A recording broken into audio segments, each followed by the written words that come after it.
திருச்சிற்றம்பலம்.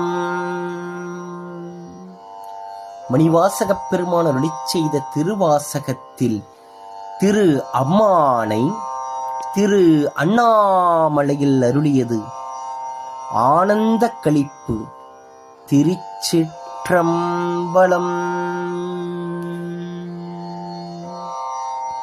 விண்ணாளும் தேவர்க்கு மேலாய வேதியனை மண்ணாளும் மன்னவர்க்கு மாண்பாகி நின்றானை தன்னார் தமிழளிக்கும் தன் பாண்டி நாட்டானை பெண்ணாளும் பாகனை பேணு பெருந்துறையில் கண்ணார்கழல் காட்டி நாயேனை ஆட்கொண்ட அண்ணாமலையானை பாடுதும் காணம்மானாய் கண்ணார்கழல் காட்டி நாயேனை ஆட்கொண்ட அண்ணாமலையானை பாடுதும் காணம்மானாய்.